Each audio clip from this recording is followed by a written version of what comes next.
Buat yang belum tahu, ini adalah L-Oki. Ya bisa dibilang ini adalah iPad gaming yang diperbaiki. Banyak hal yang di sini dipoles dan dibedaki, mulai dari desain yang keren buat nongki, spesifikasi juga mirip sama Legend walaupun beda hierarki. Ibaratnya ini kayak Lenovo iPad gaming tapi lebih anarki. Ya udahlah ya, nggak usah mencaci maki. Selamat menonton, Robert Lewandowski.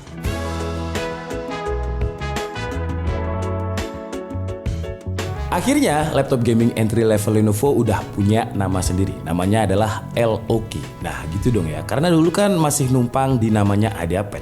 iPad terus ditambahin gaming.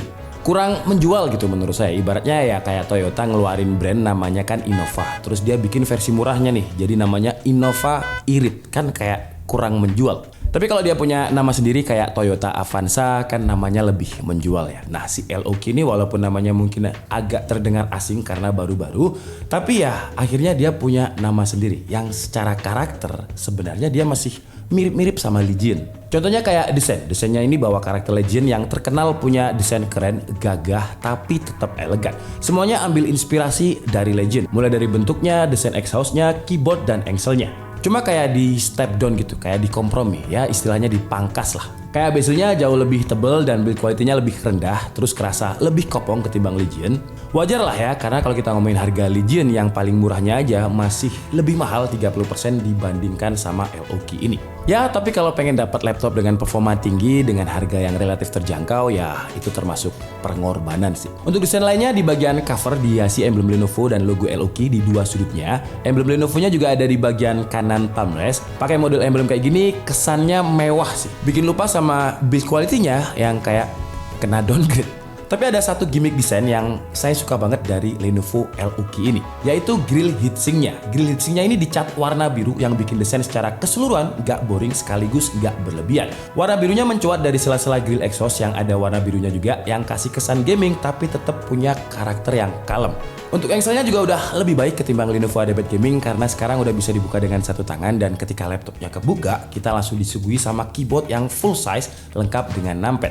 Untuk keycapnya standar sih ya, cukup besar dengan tombol arrow yang nggak kena sunat. Sementara tombol numpadnya dibuat lebih kecil. Untuk feel ngetiknya nyaman dan buat yang sering nonton di KD pasti tahu kalau saya adalah salah satu penggemar keyboardnya Lenovo baik seri iPad, Yoga ataupun Legion, dan di seri L-Oki ini keyboardnya masih mirip sama Legion. Jadi untuk travel distance pass, pemakaiannya pun juga masih nyaman. Soal backlightnya, Lenovo kasih kita RGB 4 zona yang bisa kita atur sesuai hati di aplikasi Lenovo Vintage. Kalau untuk touchpadnya punya posisi yang lebih mengarah ke kiri, tepatnya di bawah tombol spasi. Dan buat kalian yang takut touchpadnya kesentuh nggak sengaja sama tangan, tenang aja karena Lenovo udah ngasih fitur yang namanya palm detection. Jadi kalau misalkan kita nyentuh touchpadnya secara nggak sengaja, itu nggak bakalan ke register. Soal konektivitas, wah ini yang asik, ini Legion banget.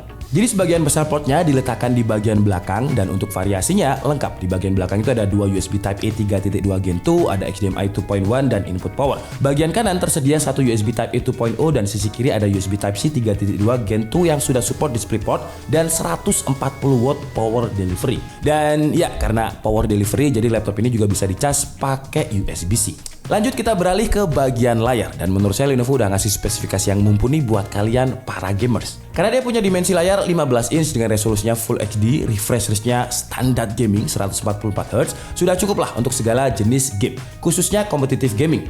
Terus dia juga ada Nvidia G-Sync dan AMD FreeSync yang tentunya jadi nilai plus buat para gamers. Tapi sayangnya kalau kalian pengen jadiin L-Oki ini laptop editing juga, wah kalian harus tambah budget lagi untuk beli external monitor. Karena layarnya ini, karena ketika kita tes pakai device kita, Kalman, panel dari layar L-Oki ini cuma punya sRGB di 64,5% saja. Terus di CIP3-nya ada di 47,7% dan REC 2020-nya di 34,2%. Ya ini bukan standarnya untuk editing lah, karena standarnya itu kan biasanya di 100% sRGB. Tapi ya saya bisa mewajari karena Lenovo harus benar-benar hitung-hitungan budgetnya biar harganya bisa lebih entry level, lebih L-Oki, lebih terjangkau. Lanjut ke webcam. Untuk webcamnya sekarang kita nggak perlu lagi beli webcam eksternal karena resolusinya udah 1080p 30fps. Dan kalau kalian lihat settingannya ini sekarang udah saya bikin dark banget. Jadi bagian belakangnya itu kalau di layarnya ini ya nggak terlihat noise. Terus namanya Lenovo dia juga udah punya privacy shutter. Jadi kalau misalkan nggak pengen diintip di webcam tinggal di klik aja privacy setternya. Terus yang menarik itu mikrofonnya, karena mikrofonnya ini gila sih kalau misalkan kita gunakan untuk meeting online di outdoor. Jadi sekarang saya mau coba langsung. Jadi ini adalah suara ambience bandara yang saya ambil di YouTube. Ini kan ribet banget ya, atau istilahnya berisik banget. Dan kalau saya taruh di sini, nah, seperti yang kalian dengarkan sekarang, kualitas mikrofonnya benar-benar suara tadi itu nggak kedenger. Jadi kalau kita meeting online dan kita lupa bawa earpod atau bawa earphone, kita masih bisa pakai mikrofon built-in yang ada di LOK ini. Untuk kualitas speakernya juga udah asik karena dia udah pakai software dari Nahimic yang kita bisa atur tuh. Kita bisa adjust profilnya, kita mau movie, musik ataupun yang lainnya bisa kita set langsung di Nahimic. Kalau kalian pengen dengerin demo suaranya kira-kira kayak gini lah.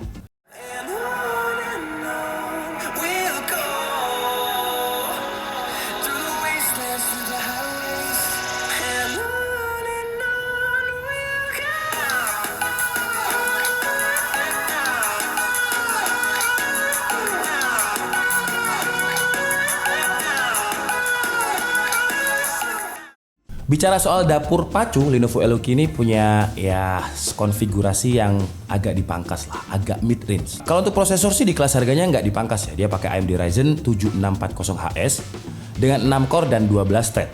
Tapi kalau untuk GPU-nya dia masih pakai GPU yang bisa dibilang keluaran lama biar neken cost-nya. Dia pakai Nvidia RTX 3050. Kalau soal performa menurut saya udah decent lah atau udah oke lah di kelas harganya. Dengan kita coba di Cinebench R23, dia dapat hasil maksimal itu di 12.538 dan poin rata-ratanya ketika kita loop sebanyak 10 kali ada di 12.442 poin. Jadi kalau kita lihat grafiknya ini termasuk laptop yang paling stabil dengan deviasi hanya 0,77% aja. Sementara suhu maksimal ketika kita tes ini karena Cinebench ya wajar lah dia tidak mentok di 100 derajat. Kalau kita gunakan untuk rendering 3D seperti biasa kita pakai Blender dengan template BMW, CPU render dulu dan hasilnya dia bisa menyelesaikan dalam waktu 3 menit 32 detik. Tapi kalau kalian rasa kurang kenceng kalian bisa pakai Nvidia Optic-nya. Jadi kita pakai GPU render karena dia bisa menyelesaikan dalam waktu cuma 24 detik aja untuk render scene yang sama. Terus untuk rendering video CPU-nya dapat 7898 poin, GPU kudanya 459 poin dan GPU RTX di 554 poin. Terus kalau kita gunakan untuk editing di Adobe Premiere Pro dengan template dan juga video yang memang biasa kita pakai, dia bisa menyelesaikan rendernya itu dalam waktu 2 menit 26 detik aja. Nah sekarang masuk ke bagian yang mungkin udah kalian tunggu-tunggu karena ini kan ada pad gaming yang jadi Eloki gaming, jadi dia kodratnya digunakan untuk gaming. Jadi sekarang kita masuk ke tes gaming.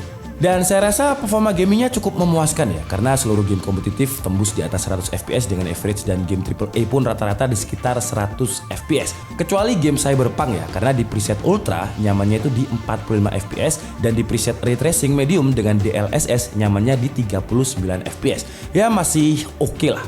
Apalagi dengan speakernya yang kenceng dan layarnya yang luas, puas lah. Oh ya, Lenovo ini juga memberikan seperti biasa software bawaan yang namanya adalah Lenovo Vintage yang di dalamnya nih kita bisa atur preset performance-nya. Di sini kalian bisa ubah mode performance, balance, quiet mode atau custom. Terus di sini juga tersedia opsi GPU overclock yang bisa kalian coba untuk meningkatkan performa dari GPU-nya. Dan setelah kita coba sendiri dengan mengaktifkan GPU overclock ini kita bisa dapat performa gratis sekitar 2,6%. Lumayan banget. Yang terakhir kita coba tes karena kan sekarang lagi rame ya. Jadi kita coba AI dengan Waifu Bench. Dan laptop ini bisa generate waifu hanya dalam waktu 5,2 detik aja. Jadi dalam semenit kita bisa generate sekitar 11 waifu. Jadi cocok lah buat para wibu. Untuk jeroan lainnya, ini yang menurut kami juga disunat untuk cost-nya biar murah. Karena Lenovo memilih SSD NVMe PCIe Gen 4 512GB dari Micron, tapi kecepatannya ketika kita tes itu cuma di 3000 Mbps. Jadi mirip-mirip sama NVMe Gen 3. Terus RAM-nya hanya disediakan 8GB, memang udah di DDR5 dengan kecepatan 5600 MHz, tapi menurut kita agak sayang sih ya, karena performa laptop ini bisa lebih kencang dengan SSD yang lebih proper dan RAM yang lebih besar apalagi kalau konfigurasinya dual channel. Tapi keduanya masih bisa kalian upgrade dengan komponen yang mungkin menurut kalian budgetnya masih cukup. Untuk baterai, Lenovo kasih kapasitas yang ya standarnya laptop gaming entry level dengan kapasitasnya itu 60 Wh. Tapi dia punya teknologi super rapid charge yang artinya kita bisa ngecas laptop ini dari 0 ke 30% hanya dalam waktu 10 menit aja. Dan sampai 70% hanya 30 menit serta kalau misalkan kita pengen full hanya dalam 80 menit aja. Kalau untuk dataan baterainya sih klaimnya Lenovo itu cuma di 6 jam tapi ternyata mereka bohong ya. Karena ketika kita tes pakai PC Mac dataan baterainya itu lebih dari klaimnya dengan 9 jam lebih. Tapi ini kita coba di mode wired. Dengan 9 jam kalau kita pakai seharian kerja masih asik lah tanpa charger. Apalagi kalian juga bisa charge menggunakan Type-C sampai 100 watt. Jadi kalau misalkan kita lagi keluar nggak perlu bawa charger laptop sendiri, charger HP sendiri, cukup bawa aja adapter 65 sampai 100 watt dan bisa ngecas semua device kita yang udah USB-C. Nah, sekarang kita masuk ke bagian harga. Ini biasanya yang langsung di komen itu harga di menit ini gitu. Harganya masih relatif terjangkau kok sebenarnya. Karena untuk konfigurasinya tadi, Lenovo Eloki ini dibanderol dengan harga 14.999.000. Ya 15 juta lah kalau kita beli offline sama parkir. Dan harga ini seperti biasa udah include sama Windows 11, terus juga ada UHS 2021, ada ADP dari Lenovo 2 tahun dimana kalau misalkan laptop ini kebakar, konslet, jatuh, intinya human error itu masih di cover sama Lenovo selama 2 tahun. Gratis. Terus yang saya suka walaupun dia nggak masuk ke Legion tapi Lenovo masih ngasih Lenovo Premium Service selama 3 tahun yang teknisinya itu bakalan standby 24/7. Jadi kalian mau telepon mereka jam 3 pagi pun masih dilayani. Kesimpulannya, dengan harga sekitar 14.999.000 kita udah dapet laptop yang performanya seperti yang kalian lihat tadi, kenceng. Padahal itu tadi dengan konfigurasi RAM yang hanya 44 ya, 8 GB. Tapi kalau misalkan kalian pengen nambah jadi RAM 16 GB, kalau kalian beli di official store kalian cuma harus nambah 700.000 aja untuk jadiin RAM 16 GB. Dan itu termasuk terjangkau karena ini kan DDR5 5800 MHz, RAM yang mahal. Kalau untuk kekurangannya ada di layar sih ya, yang layarnya ini belum sesuai dengan semua kebutuhan. Kalau untuk gaming sih oke, tapi kalau digunakan untuk editing ya belum cukup untuk ranah profesional. Terus biasanya juga masih lebar, SSD dan RAM-nya kalian harus upgrade sendiri biar lebih optimal. Tapi balik lagi, dengan harga 14.999.000 kalau kalian carinya performa, Eloki ini menurut saya bisa jadi referensi yang sangat-sangat menarik. Karena kalau kita ngomongin kompetitornya, harga segitu ada yang mangkasnya itu lebih parah dibandingkan Lenovo Eloki. Saya Dika Budi and see you on the next video. Bye-bye.